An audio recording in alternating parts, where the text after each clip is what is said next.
தேவனுடைய பிள்ளைகளே, இந்த நாளிலே உங்களை நான் வாழ்த்தி வரவேற்கிறேன். நன்மையும் கிருபையும் நாள்தோறும் என்கிற இந்த மகிழ்ச்சியான இந்த நல்ல வேளையிலே உங்களை நான் வாழ்த்தி இந்த நிகழ்ச்சிக்கு வரவேற்கிறேன். நம்ம ஆண்டவரை பாடி துதிக்க போகிறோம்.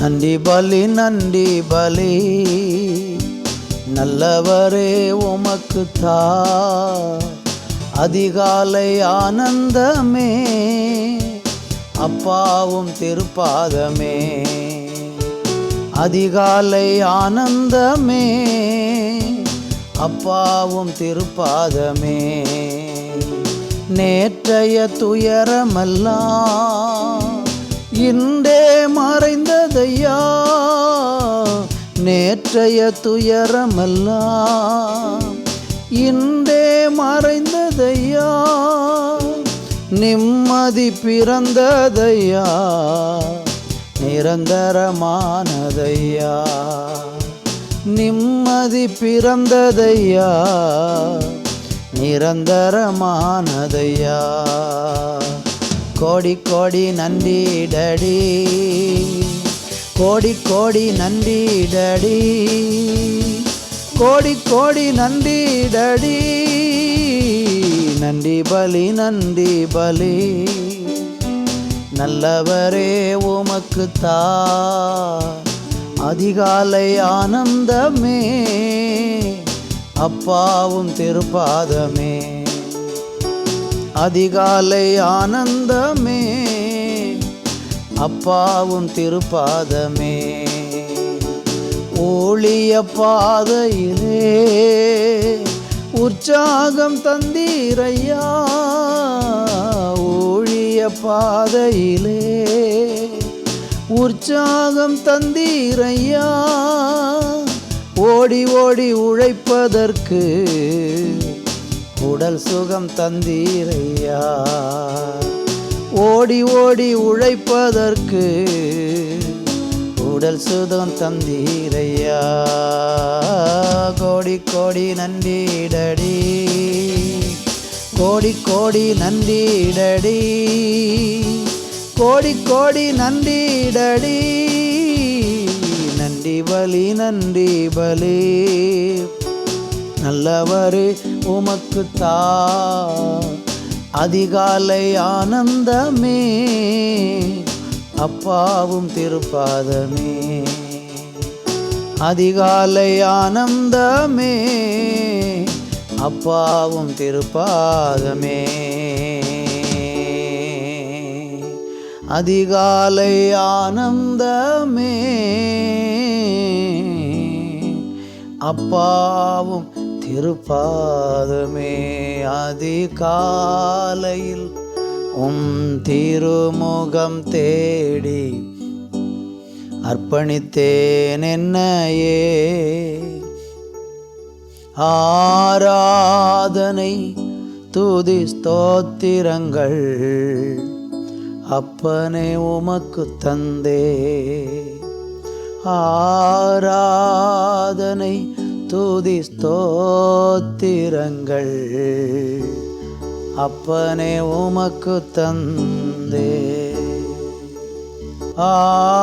ஆராதனை ஆராதனை ஆராதனை ஆராதனை ஆராதனை ஆராதனை ஆராதனை ஆராதனை அன்பரேசுராஜனுக்கே ஆவியான தேவனுக்கே. நல்ல பிதாவே, இந்த நாளை நாங்கள் உம்முடைய கரங்களில் கொடுக்கிறோம். இந்த நாள் முழுவதும் உம்முடைய மகிமையான ஆளுகையும் பிரசன்னமும் எங்கள் எல்லாரையும் நிரப்பட்டும். வியாதியோடு வேதனையோடு பலவிதமான போராட்டங்களோடு கூட வாழ்க்கை துவண்டு போய், வாழ்க்கை சோர்ந்து போய், நம்பிக்கை இழந்து போய், மனுஷர்களால் ஏமாற்றப்பட்ட நிலையில் ஆண்டவரை வெட்கத்தோடு தலை கவிழ்ந்து நிற்கிற அன்பு பிள்ளைகளுடைய தலையை என் ஆண்டவர் அப்பா உயர பண்ணுவீராக என்று ஜெபிக்கிறேன். தொடர்ந்து கூட இரும். இயேசு கிறிஸ்துவின் நாமத்தில் பிதாவே, ஆமேன், ஆமேன். தேவப்பிள்ளைகளே, சங்கீதங்களின் புஸ்தகம் 30வது சங்கீதம் 5வது வசனத்தை நான் வாசிக்கிறேன். ஏனெனில் அவருடைய கோபம் ஒரு இமை பொழுதே, அவருடைய தயவோ ஆயுள் காலம் வரை. சாயங்காலத்தில் அழுகை தங்கும், விடிய காலத்திலே களிப்பு உண்டாகும். அன்பு தேவப்பிள்ளைகளே, வாசித்த இந்த வேத வசனம் நமக்கு என்ன கற்றுக் கொடுக்கிறது? ஒரு அழகான காரியத்தை ஆண்டவர் இன்றைக்கு நம்மோடு கூட பேசுகிறார். என்ன பேசுகிறார்னா, அவருடைய கோபம் இமைப்பொழுது. நாம கோபப்படுகிறது போல ஆண்டவர் எப்பவுமே நம்மகிட்ட அடிக்கடி கோபப்பட்டு கொண்டே இருக்க மாட்டார். சில நேரம் தேவனுடைய கோபம் நம்ம மேல உண்டாகும். அப்பொழுது ஆண்டவர் நம்மளை சிட்சிப்பார், ஆண்டவர் நம்மளை சீர்படுத்துவார். ஆனா அடிக்கடி நம்மகிட்ட கோபம் கொள்ளுகிறவர் தேவன் கிடையாது. தேவன் நீடிய பொறுமை உள்ள தேவன். நம்ம பாவம் செய்யும் போதும், தேவனுக்கு பிரியமில்லாத செயலை செய்யும் போதும் ஆண்டவர் பொறுமையாக தான் இருக்கிறார். அவர் எப்படி நினைக்கிறார்னா, என்னுடைய பிள்ளை நிச்சயமாக என்னுடைய அன்பை உணர்ந்து அவன் என் பக்கமாய் திரும்பி வருவான் என்று அவர் பொறுமையோடு கூட நம்முடைய வருகைக்காக அவர் காத்திருக்கிறார். வேதம் சொல்லுகிறது, அவருடைய தயவு ஆயுள் காலம் முழுவதும், ஆயுசு நாட்கள் முழுவதும் அவருடைய தயவு நம்ம மேலே இருக்கும். ஆண்டவருடைய பிள்ளைகள், ஆண்டவரை நம்புகிற, ஆண்டவர் சேவிக்கிற பிள்ளைகள் மேலே ஆண்டவருடைய தயவு ஆயுள் காலம் முழுவதும் இருக்கும். சாயங்காலத்தில் அழுகை தங்கும், விடிய காலத்தில் களிப்பு உண்டாகும். ஒரு தேவ பிள்ளையினுடைய வாழ்க்கையில, தேவனை விசுவாசிக்கிற மனிதனுடைய வாழ்க்கையில சாயங்காலத்தில் ஒரு வேதனை வருகிறது போல இருக்கும். ஆனால் காலை எழும்பும்போது அந்த வேதனை இருக்காது. அப்படின்னா என்ன அர்த்தம்? இப்போ நீங்கள் பாருங்கள், நீங்கள் சாயங்காலம் வந்து படுக்கைக்கு போகும்போது சில நேரம் துக்கத்தோடு போவீங்க. ஆனால் காலையில் எழும்பும்போது அந்த துக்கம் இருக்கும். ஆனால் இதை குறித்து ஆண்டவர் என்ன சொல்ல வர்றாருன்னா, நம்முடைய வாழ்க்கையில் இருக்கிற ஒரு துன்பம் நிலையாக இருக்க போகிறது இல்லை. ஒரு சாயங்காலம் அழுகையோடு கூடிய ஒரு சாயங்காலம் இருக்கிறது என்றால், ஒரு களிப்பு உண்டாகிற விடிய காலம் வருகிறது. நீதியின் சூரியன் நமக்காக உதிக்கும். யாக்கோபனுடைய வாழ்க்கையில் அவர் தன்னுடைய சகோதரனையும் தன்னுடைய தகப்பனையும் தாயெல்லாம் விட்டு பிரிஞ்சு அவர் தன்னுடைய மாமாவுடைய வீட்டுக்கு ஓடி போகிறார். ஓடி போகும்போது அவர் பெத்தேல் என்கிற இடத்துல போய் அந்த இடத்துல தங்கி இருந்து ராத்திரியில் ஒரு கல்லை எடுத்து தலைவணியாக வைத்து அதில் படுக்கிறார். அப்போ சூரியன் அஸ்தமித்தது என்று வேதம் சொல்லுகிறது. சூரியன் அஸ்தமித்தது. அதுக்கப்புறம் அவருடைய வாழ்க்கையில் இருள் வந்துட்டு, அழுகை வந்துட்டு, துக்கம் வந்துட்டு. அவ்வளோதான், என் லைஃப் முடிஞ்சு போச்சு, என் வாழ்க்கை முடிஞ்சு போச்சு அப்படின்னு அவர் தன்னுடைய எதிர்காலமே முடிந்ததாக உணர்ந்தார்.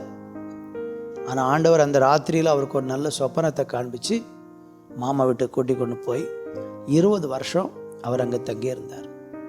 20 வருஷத்தில் கர்த்தர் அவருக்கு நிறைய மேன்மை கொடுத்தார். அப்புறம் திரும்பி வந்தார். திரும்பி வரும்போது அவர் யாபோக் நதிக்கரையில் வந்தபோது அந்த நதியை கடந்து தன்னுடைய சகோதரனை குடும்பத்தையும் சந்திக்க போகணும். பயம் வந்துட்டு, அழுகை வந்துட்டு, எப்படி என் சகோதரனை சந்திக்க போகிறேன், வேதனையோடு இருந்தார். ஆனால் வேதம் சொல்லுகிறது, முழுவதும் அவர் தேவனோடு போராடினார், மேற்கொண்டார். தேவன் அவரை ஆசீர்வதித்தார். அப்பொழுது சூரியன் உதயமாயிற்று. அப்போ ஒரு ஒரு ஒரு அழுகையான ஒரு சாயங்காலம், ஆனால் ஒரு களிப்பு உண்டாகிற ஒரு விடிய காலம். பார்த்தீங்களா? நம்ம வாழ்க்கையில் இடைப்பட்ட ஒரு காலம், ஒரு வேளை யாக்கோபு மாதிரி 20 வருஷமாக இருக்கலாம், இல்லை 10 வருஷமாக இருக்கலாம், அல்லது 5 வருஷம். அந்த இடைப்பட்ட காலம் ஒரு இருளின் காலம் போல இருக்கும். ஆனால் எல்லாத்துக்கும் ஒரு முடிவு வச்சிருக்கிறாரு. ஒரு விடிய காலம், ஒரு களிப்பு உண்டாகிற ஒரு விடிய காலத்தை அன்பு சகோதர சகோதரிகளே, உங்களுக்கும் எனக்கும் ஆண்டவர் வச்சிருக்கிறார். ஆனால் நம்பிக்கையோடு இருங்க, கர்த்தரை நம்புங்க.